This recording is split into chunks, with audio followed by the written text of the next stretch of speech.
आइए देखते हैं फटाफट हम आज के पेपर को सॉल्व करते हैं। पहला क्वेश्चन है, देखते हैं क्या है। और ये जो सेट है डी है, डी सेट वाले देखेंगे। कह रहा है कि फोटो सेल आधारित है। फोटो सेल किस पर आधारित होता है? तो यहाँ पर ऑप्शन दिया है धारा के रासायनिक प्रभाव पर, प्रकाश के विद्युत प्रभाव पर, धारा के चुंबकीय प्रभाव पर, विद्युत चुंबकीय प्रेरण पे। तो यहाँ पर ये तो ऑप्शन हो ही नहीं सकता, क्योंकि जो रासायनिक प्रभाव होता है वह बैटरी के अंदर होता है, लेकिन यहाँ फोटो सेल कहाँ होता है? तो ऊपर में। तो ये सही आंसर क्या हो जाएगा? बी, प्रकाश विद्युत प्रभाव पर। क्या होगा? प्रकाश विद्युत प्रभाव पर। ठीक, यहाँ पर इंग्लिश वाला भी बी देख लेंगे। अगला कह रहा है कि कैथोड किरणें समूह है। कैथोड किरणें समूह है, तब किसका कैथोड किरणें किसका समूह होता है? तो इलेक्ट्रॉन का। सही आंसर है इलेक्ट्रॉन का। आइए अगला क्वेश्चन देखते हैं इसमें ना। क्वेश्चन नंबर 3 कह रहा है कि रेडियो सक्रिय पदार्थों का अर्ध आयु है। रेडियो सक्रिय पदार्थ का अर्ध आयु है, तो सही आंसर क्या हो जाएगा? 0 पॉइंट यहाँ होता है 0.693 अपॉन लैम्डा, यहाँ 1 हो जाएगा। ये सही आंसर है सी। अगला क्वेश्चन है कि क्षय गुणांक का इकाई क्या है? क्षय गुणांक का इकाई क्या है? तो क्षय गुणांक निकालने के लिए एक फार्मूला होता है कि T is equal to 1 upon lambda. तो अब यहाँ से देख लीजिएगा ना, तो लैम्डा इज इक्वल टू क्या हो जाएगा? 1 अपॉन टी। तो अगर एस होता है ना, तो अगर यही देखिएगा 1 मिनट, तो 1/सेकेंड, तो 1/सेकेंड, तो यानी कि हम लोग इस सेकेंड इन्वर्स लिखेंगे, तो सेकेंड इन्वर्स को हर्ट्ज लिखते हैं। तो सही आंसर होगा हर्ट्ज। तो क्षय गुणांक का एसआई यूनिट क्या होगा? हर्ट्ज होगा। क्या होगा? हर्ट्ज होगा। सही आंसर है। अगला कह रहा है ना 90 TH और 230 के परमाणु के न्यूट्रॉन की संख्या। तो n बराबर 230 में से 90 को घटा लीजिए। 0 हो गया, 4 हो गया, 140। कौन सा आंसर सही है? 5 का सी आंसर सही होगा। अगला देखते हैं क्वेश्चन नंबर ना। अगला क्वेश्चन नंबर 6 है। क्वेश्चन नंबर 6 है, कह रहा है कि पीएन संधि डायोड, पीएन संधि डायोड का उपयोग करते हैं। पीएन संधि डायोड का उपयोग हम लोग किस लिए करते हैं? दिष्ट का किस तरह करते हैं ना, करते हैं। एक यह क्या है? यह दिष्टकारी की तरह होता है। किसकी तरह होता है ना? रेक्टिफायर की तरह होता है। अगला क्वेश्चन कह रहा है सातवां क्वेश्चन देखिएगा। निवेशी वोल्टेज धारा को बढ़ाने वाले यंत्र को क्या कहते हैं? तो जो धारा बढ़ाता है ना, एम्पलीफायर कहते हैं, प्रवर्धक हो जाएगा। एकरा में सही आंसर प्रवर्धक होगा। अगला क्वेश्चन कह रहा है कि संयुक्त सूक्ष्मदर्शी में प्रतिबिंब बनता है। संयुक्त सूक्ष्मदर्शी में प्रतिबिंब कैसा बनता है? तो आभासी और उल्टा। सही आंसर क्या है? आभासी और उल्टा। अगला क्वेश्चन है, मनुष्य के आँख की रेटिना पर किसी वस्तु का जो प्रतिबिंब बनता है कैसा होता है? ऑप्शन है वास्तविक और उल्टा ना, वास्तविक और सीधा, आभासी और सीधा। तो सही आंसर है इसका वास्तविक और उल्टा प्रतिबिंब बनता है। कैसा बनता है? वास्तविक और उल्टा। अगला क्वेश्चन है ना कि इसमें क्या दिया है, ध्यान से समझिएगा। अगला क्वेश्चन है 10वां नंबर, क्वेश्चन नंबर 10 है ना, उत्तल लेंस का व्यवहार किया जाता है। तो मतलब किस प्रकार के दोष में उत्तल लेंस का उपयोग किया जाता है? सही आंसर होगा दीर्घ दृष्टि दोष में। किसमें? दीर्घ दृष्टि दोष में। Option number B, long sightedness ना। अगला क्वेश्चन है, आसमान का रंग नीला होने का कारण। आसमान का रंग नीला होने का कारण क्या है? बताइए, आसमान का रंग नीला होने का कारण क्या है? तो एकरा में सही आंसर हो जाएगा आपका कौन चीज? बतलाइए ना। 1 मिनट। आकाश, हाँ, प्रकीर्णन। सही आंसर क्या हो जाएगा? प्रकीर्णन मतलब कि जिस रंग का प्रकीर्णन सबसे अधिक होता है, वह सबसे अधिक विचलित होता है। तो आसमान का रंग नीला होने का प्रकीर्णन होता है। अब यहाँ देखिए अगला क्वेश्चन, 2 कला संबंध स्रोतों के कारण प्रकाश के व्यतिकरण की फ्रिंज की चौड़ाई। तो फ्रिंज की चौड़ाई जो हमारा सूत्र होता है, यहाँ पर फॉर्मूला देख लीजिएगा 1 मिनट ना, कि beta is equal to D upon D lambda. तो जो फ्रिंज की चौड़ाई हमारा हो जाएगा किसके समानुपाती होगा ना? 1 मिनट। हाँ, तो क्या हो जाएगा? तरंग धैर्य के। केकर हो रहा है? तरंग धैर्य के। तो सही आंसर क्या हो जाएगा? 12 का सही आंसर होगा ए। 12 का सही आंसर क्या होगा? ए। अगला क्वेश्चन हम लोग देखते हैं कि एक वर्णी प्रकाश के 2 स्रोत दो स्रोत कला संबंध कहे जाते हैं जब उनका क्या समान हो जाएगा? बतलाइए कि जब उनका मतलब कि कलाएं क्या हो, समान हो, तो वह दो कला संबंध कहे जाते हैं। कब? जब उनकी कलाएं क्या हो, समान हो। एक वर्णीय प्रकाश के दो स्रोत कब समान हो जाएंगे? जब उनकी कलाएं समान हो। अगला क्वेश्चन कह रहा है 14, डी ब्रोगली डी ब्रोगली का तरंगदैर्घ्य होता है। तो डी ब्रोगली का तरंगदैर्घ्य लैम्डा बराबर क्या होता है? याद रखिएगा H/P। तो P बराबर होता है द्रव्यमान गुणे वेग। सही आंसर हमारा बतलाइए, 14 का सही आंसर क्या होगा? बी। राइट आंसर 14 का सही आंसर क्या होगा? बी। अगला क्वेश्चन हम लोग देखेंगे, क्वेश्चन नंबर 15। क्वेश्चन नंबर 15 पढ़िए ध्यान से। कह रहा है क्या कि एक इलेक्ट्रॉन 5 वोल्ट विभवांतर एक तक त्वरित किया जाता है। एक इलेक्ट्रॉन 5 वोल्ट विभवांतर तक त्वरित किया जाता है। इलेक्ट्रॉन द्वारा अर्जित ऊर्जा होगी। तो इसको हम लोग फाइंड करते हैं। कैसे हम लोग निकालेंगे? तो एक फार्मूला होता है यहाँ हम लोग एनर्जी निकालने के लिए, U बराबर E/V। तो E के जगह पर E या जो वोल्टता दिया है 5 दिया है। तब बतलाइए इसका सही आंसर क्या होगा? 5। E मतलब इलेक्ट्रॉन, अब V का मतलब वोल्ट। तो सही आंसर क्या होगा एकरा में? 5 इलेक्ट्रॉन वोल्ट। तब 15 का सही आंसर क्या हो जाएगा? बी। सही आंसर क्या हो जाएगा? बी। अगला क्वेश्चन देखते हैं कि विद्युत क्षेत्र E तथा विद्युत विभव V के बीच संबंध होता है। तो आप लोग को हमने क्लास में बताया था, एकदम बेहतरीन ढंग से बताया था। E = -dV/dr एकदम राइट आंसर होगा, 16 का ए होगा। अगला क्वेश्चन एकरा में कह रहा है कि R दूरी पर रखे दो विद्युत ध्रुव से बने निकाय की स्थितिज ऊर्जा अनुक्रमानुपाती होती है। तो आइए हम इसका देखते हैं। U होता है 1/4πε0 Q1 × Q2/R। क्या इसमें कहीं इस ऑप्शन में R दिख रहा है आप लोगों को? इस चारों ऑप्शन में R नहीं दिख रहा है। तो जब नहीं दिख रहा है तो सही आंसर होगा नॉन ऑफ दिस, इनमें से कोई नहीं।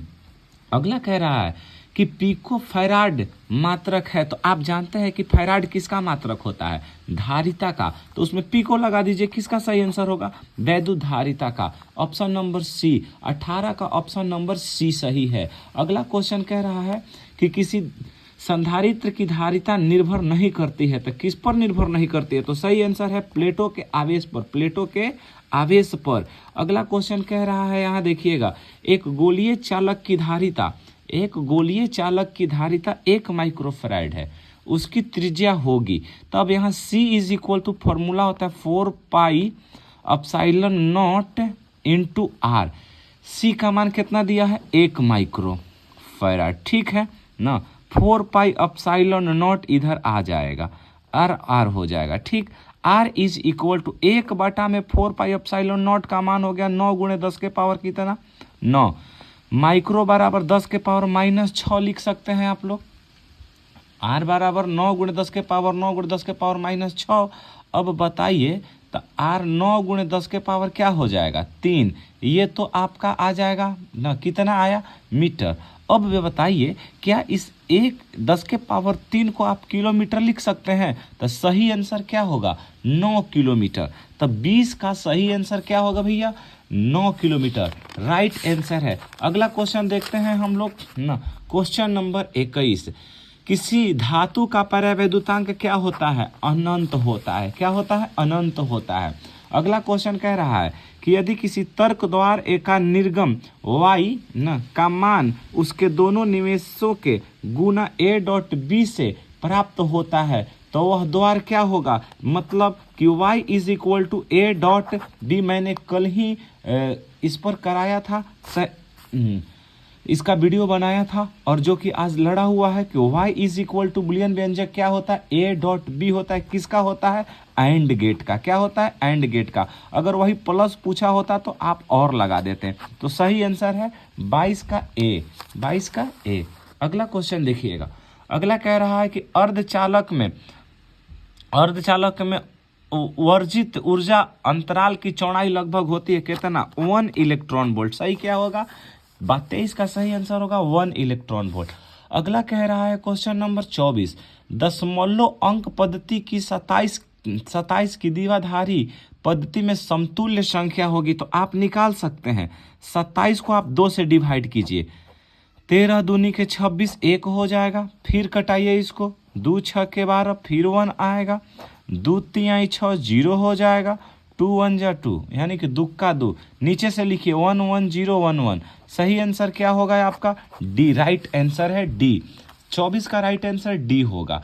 अब यहाँ देखिए कि पूर्ण तरंग दृष्टकारी में यदि निवेश आवृत्ति 50 हर्ट्ज है तो निर्गम आवृत्ति जो होती है निवेश आवृत्ति की दुगनी होती है। तो 50 का 2 गुना कीजिएगा, कितना हो जाएगा? सही आंसर होगा इसमें 100 हर्ट्ज। कौन होगा?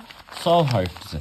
अगला क्वेश्चन देखिएगा, क्वेश्चन नंबर 26 कि वैसी युक्ति जो मॉड्यूलन न तथा डीमॉड्यूलन दोनों का कार्य करती है उसे क्या कहते हैं? तो उसको हम लोग मॉडम कहते हैं, जो रेंज को घटाती है और रेंज को बढ़ाती है। एकरा में अगला क्वेश्चन है न, संचार उपग्रह की पृथ्वी की सतह से दूरी है, कितनी दूरी है? तो सही आंसर होगा 36,000 किलोमीटर। कितना होगा? 36,000 किलोमीटर। अगला क्वेश्चन हम लोग देखते हैं 28, question number 28।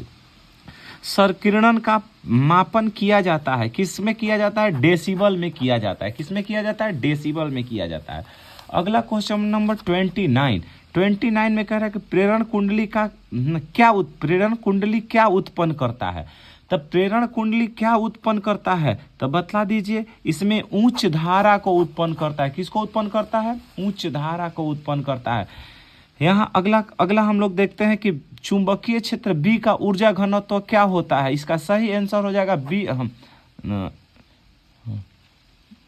B square 2 mu naught होता है। Sorry, B square 2 mu naught होता है। अगला क्वेश्चन हम लोग 31 पर देख लेते हैं 31 पर। तो अगला 31 क्वेश्चन नंबर कह रहा है, इसको ध्यान लीजिएगा कि तप्त तार एमीटर द्वारा प्रत्यावर्ती धारा का मान मापा जाता है। किसको मापा जाएगा? उच्च मान को। किसको? उच्च मान को मापा जाता है। अगला इसमें क्वेश्चन हम लोग देखते हैं, यदि डीएस क्षेत्रफल सदिश पर क्वेश्चन नंबर 32 कि डीएस क्षेत्रफल सदिश पर चुंबकीय क्षेत्र बी लंबवत है तो डीएस क्षेत्र के चुंबकीय फ्लक्स क्या होगा? तो क्वेश्चन होता है कि फाई बराबर ई क्या होता है? BDS। क्या होता है?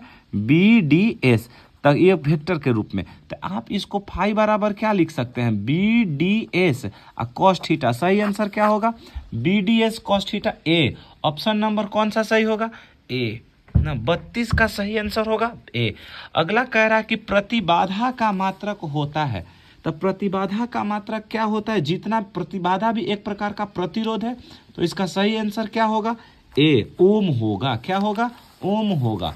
अगला क्वेश्चन यहाँ पर देखिए क्या कह रहा है, मिलाएंगे आप लोग सभी लोग एकदम बेहतरीन। इस बार के जैसा क्वेश्चन कभी नहीं आया, बिहार बोर्ड ने पूछा था। कह रहा कि एक पूरे चक्र में प्रत्यावर्ती धारा का मान क्या होता है? तो मैंने आप लोगों को बताया था कि पूरे औसत चक्र में प्रत्यावर्ती धारा का मान 0 होता है। क्या होता है? 0 होता है। यदि प्रत्यावर्ती धारा विद्युत वाहक बल के बीच का विभव कालांतर फाई हो तो शक्ति गुणांक, तो शक्ति गुणांक P = VI cos थीटा होता है, cos फाई होता है। क्या होता है? cos phi. तो सही आंसर क्या हो जाएगा? cos फाई होता है ना। अगला क्वेश्चन हम लोगों ने पूछा यहाँ पर क्वेश्चन नंबर 35 का सही आंसर होगा ए। अगला देखते हैं क्वेश्चन नंबर 36। तो 36 में आपको ये बताया गया कि C = होता है square root mu naught into कितना? E naught. तो यह C क्या है? प्रकाश का वेग है। तो प्रकाश का वेग होता है 3 × 10⁸ मीटर प्रति सेकेंड। और जब इस मीटर को आप सेंटीमीटर में कन्वर्ट करते हैं तो 100 से गुणा करना होगा। तो ये हो जाएगा 3 × 10⁻10 cm प्रति सेकेंड। सही आंसर आपका हो जाएगा बी। सही आंसर क्या होगा? बी होगा।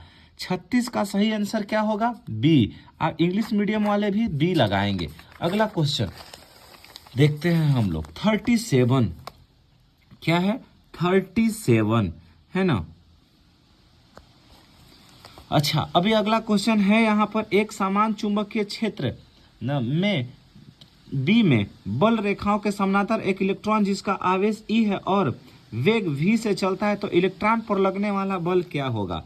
तो अब यहाँ पर बताइए इलेक्ट्रॉन पर लगने वाला बल EF इज इक्वल टू होता है ना, F is equal to E अब V क्रॉस B होता है ना। तो अब E बताइए तो यहाँ हो जाएगा Q, E को मतलब Q भी लिख सकते हो, Q भी B या E भी B और फिर कहता ना साइन थीटा। तो यहाँ पर अधिक बल कब लगेगा, जब ये 90 डिग्री होगा। तो इस स्थिति में हमारा मान क्या हो जाएगा, E भी B हो जाएगा। 37 का सही आंसर क्या होगा, A हो जाएगा। 38 समान दिशा में ना, अगला 38 हम लोग देखते हैं। 38 नंबर क्वेश्चन, समान दिशा में समान वेग से गतिमान इलेक्ट्रॉन किरण पुंज की प्रकृति होती है, कैसी होती है भैया। इंग्लिश में इसको हम लोग डाइवर्जिंग बोलेंगे, हिंदी में इसको अपसारी बोलते हैं। क्या होता है, अपसारी। अगला क्वेश्चन हम लोग देख सकते हैं ना, कह रहा है कि चुंबकीय क्षेत्र बी में स्थित M चुंबकीय आघूर्ण वाले न धारा पास द्वारा अनुभूत बल आघूर्ण टाउ का मान, टाउ बराबर मान होता है M क्रॉस बी है ना। तो यानी कि टाउ बराबर MB साइन थीटा, सही आंसर हो जाएगा ना 39 का A। अगला क्वेश्चन हम लोग देखते हैं ना 40 स्वप्रेरक का एसआई मात्रक क्या होता है, हेनरी होता है। क्या होता है, हेनरी होता है ना डी सही आंसर है। 41 देखते हैं, धातु के बने किसी गोलक के चुंबकीय क्षेत्र में दोलन करने पर उसकी दोलन गति होती है, क्या होती है, अवमंदित होती है। क्या होती है भैया, अवमंदित होती है। इंग्लिश में बोलते हैं डैम्पिंग करती है ये, क्या करती है, डैम्पिंग। अगला क्वेश्चन हम लोग देखते हैं, डायनेमो के कार्य का सिद्धांत आधारित है ना, डायनेमो के कार्य का सिद्धांत आधारित है किस चीज पर, तो आपको फैराडे साहब ने बताया था इलेक्ट्रोमैग्नेटिक इंडक्शन यानी विद्युत चुंबकीय प्रेरण पर। अगला क्वेश्चन है 43 क्वेश्चन है, 43 नंबर देखिए, एक बंद चालक के निकट एक चुंबक स्थित है, चालक में धारा उत्पन्न की जा सकती है यदि, तो आपका एक ऑप्शन है केवल चुंबक गतिशील हो, केवल चालक गतिशील हो, तो ये नहीं होगा ना, क्योंकि ये जो गति होती है चुंबक और कुंडली के बीच होती है। तो सही आंसर क्या होगा, डी होगा, चुंबक और चालक के बीच आपेक्षिक गति होती है। सही आंसर है ना, सही आंसर है डी। सही आंसर क्या होगा ना, तब 43 का सही आंसर होगा डी। अगला क्वेश्चन देखते हैं 44 नंबर क्या होता है कि चल कुंडली गैल्वेनोमीटर में प्राप्त धारा का मान क्या हो, किसके समानुपाती होता है, तो आई समानुपाती होता है थीटा के। तो सही आंसर क्या होगा, विक्षेप थीटा के होगा। क्वेश्चन नंबर 45, एक गैल्वेनोमीटर की आमीटर में बदलने में जोड़ा जाता है ना, क्या जोड़ा जाता है भैया ना, तो एक बात देख लीजिए 45 का सही आंसर होगा ना, बतलाइए किसको जोड़ेगा, समानांतर में निम्न प्रतिरोध को, और ये पोटेंशियल के लिए होता है ना। अगला क्वेश्चन हो जाएगा ना क्वेश्चन नंबर 46, धारावाही कुंडली के केंद्र पर उत्पन्न चुंबकीय क्षेत्र रहता है ना, तो कहाँ रहता है, कुंडली के तल के लंबवत। जब कुंडली के तल के लंबवत डालिएगा ना तो वह चुंबकीय क्षेत्र उत्पन्न करता है। आगे देखते हैं क्वेश्चन नंबर 47 क्या कह रहा है, या किसी एम चुंबक ना आघूर्ण वाले चुंबक की लंबाई किसके टुकड़ों के समान, एक मिनट से ध्यान से पूरा पढ़ते हैं क्वेश्चन। किसी एम चुंबकीय आघूर्ण वाले चुंबक की लंबाई के समानांतर n बराबर टुकड़ों में काटने पर प्रत्येक टुकड़ा का आघूर्ण क्या होता है, तो याद रखिएगा m/n होता है। सही आंसर क्या हो जाएगा इसमें, ए हो जाएगा। सही आंसर क्या होगा, ए हो जाएगा। अगला कह रहा है ना कि निम्नलिखित में कौन शैथिल्य प्रदर्शित करता है, तो सही आंसर होगा लौह चुंबकीय पदार्थ। कौन, लौह चुंबकीय पदार्थ है। क्वेश्चन नंबर हम लोग यहाँ पर देखेंगे 49 कह रहा है यहाँ पर कि ध्रुवीय प्रबलता m से r न पर चुंबकीय विभव का मान क्या होता है, तो याद रखिएगा μ0/4 m/r²। सही आंसर हो जाएगा इसमें बी। सही आंसर क्या होगा, बी। आवेश का रेखीय घनत्व का मात्रक हो क्या होता है, तो लैम्डा बराबर Q/L होता है, तो इसका मात्रक हो जाएगा कूलाम पर मीटर। तो कूलाम पर मीटर 50 का सही आंसर क्या होगा, कूलाम पर मीटर। अगला क्वेश्चन, विद्युत क्षेत्र की तीव्रता का बीमीय सूत्र क्या होता है, तो विद्युत क्षेत्र की तीव्रता का बीमीय सूत्र E/, यानी E = क्या होता है भैया ना, एफ अपॉन क्यू, तो एफ का हो जाएगा एम एल टी इनवर्स 2 और इसका 80, तो ये ऊपर जाएगा M L T inverse 3 A inverse. सही आंसर क्या होगा इसका? बी होगा। सही आंसर 51 का सही आंसर होगा बी। अगला क्वेश्चन हम लोग यहाँ पर देखते हैं ना, ध्यान से समझिएगा, 1 मिनट। अगला क्वेश्चन कह रहा है कि 8 कूलाम इलेक्ट्रॉन, 8 कूलाम ऋण आवेश में उपस्थित इलेक्ट्रॉन की संख्या। तो आप जानते हैं 1 कूलाम में इलेक्ट्रॉन की संख्या 6.25, 10 के पावर कितना होता है? 18 इलेक्ट्रॉन। तो एकरा में 8 से गुणा कीजिए, तो जैसे ही 8 से गुणा कीजिएगा, 8 5 40, 8 दूनी के 16, 4 20 के 0, 8 6 के 48 और 2 कितना हो जाएगा? 50। 50 गुणे 10 के पावर 18, यानी आप 5 गुणे 10 के पावर 19 इलेक्ट्रॉन लिख सकते हैं। तो सही आंसर क्या होगा इसमें? ए होगा। सही आंसर क्या होगा? ए होगा। अगला क्वेश्चन एकरा में कह रहा है, ध्यान से समझिएगा ना, क्वेश्चन नंबर कि 5 कूलाम के 2 बराबर तथा विपरीत परस्पर 5 सेंटीमीटर की दूरी पर रखा गया है। तो निकाय की विद्युत द्विध्रुव आघूर्ण, तो द्विध्रुव आघूर्ण निकालने के लिए P बराबर फॉर्मूला होता है Q into 2L, Q into 2L। तो अब बताइए कि आवेश कितना दिया है? 5 कूलाम, ठीक, plus minus Q into 2L होता है ना, तो 5 कूलाम हो गया। अब 5 सेंटीमीटर, 2L के जगह पर 5 गुणे 10 टू द पावर -2 लिख सकते हैं। तो सही आंसर 25 गुणे 10 के पावर -2। सही आंसर क्या होगा? तो 53 का सही आंसर होगा बी। सही आंसर क्या होगा? बी। अगला कह रहा है कि धातु के आवेशित गोले के पृष्ठ से गोले की केंद्र की ओर जाने पर विद्युत क्षेत्र क्या होता है? तो ये तो गलत बात है। कह रहा है कि ये एक ना फील्ड है, धन आवेशित धातु के आवेशित गोले हैं। अब कह रहा है कि केंद्र की ओर जाइएगा, तो आप जानते हैं कि केंद्र की ओर जाने पर आवेश का मान 0 होता है। Q बराबर क्या हो जाएगा? 0। तो जब आवेश यहाँ अंदर में 0 होगा, तो विद्युत क्षेत्र का मान भी क्या होगा? 0 होगा। तो सही आंसर क्या हो जाएगा? 54 का सही आंसर डी हो जाएगा। अगला क्वेश्चन हम लोग 55 में देखते हैं। कह रहा है कि एक बंद पृष्ठ के अंदर n वैद्युत द्विध्रुव स्थित है। बंद पृष्ठ से निर्गत कुल ना वैद्युत फ्लक्स होगा, तो फाई बराबर आप जानते हैं Q अपन एप्सिलॉन नॉट होता है। तो अब कर अंदर में द्विध्रुव है, द्विध्रुव कहाँ है? अंदर। तो बॉडी के अंदर आवेश तो होबे नहीं करेगा भैया ना, तो द्विध्रुव पर आवेश होता है, तो 0 यहाँ भाग दीजिएगा तो 0। सही आंसर इसका भी क्या हो जाएगा? 0। 55 का भी सही आंसर क्या होगा? 0। सही है ना, मतलब कि इसमें 55 का ऑप्शन नंबर डी सही हो जाएगा आपका, 0 0। अगला क्वेश्चन कह रहा है कि 56 में देखिए, ये तो बहुत सिंपल है कि निरक्षीय स्थिति में वैद्युत द्विध्रुव के कारण विद्युत विभव होता है, क्या होता है? 0 होता है। क्या होता है? 0 होता है। राइट आंसर हो जाएगा सी। 56 का सही आंसर होगा सी। अगला क्वेश्चन देखिए, question number 57। Question number 57, AC परिपथ में शक्ति केवल व्यय होती है, तो किस में होती है भैया? केवल प्रतिरोध में। सही आंसर क्या होगा? Only resistance. अगला, एक प्रत्यावर्ती विद्युत धारा के समीकरण 0.6 ना साइन कितना है?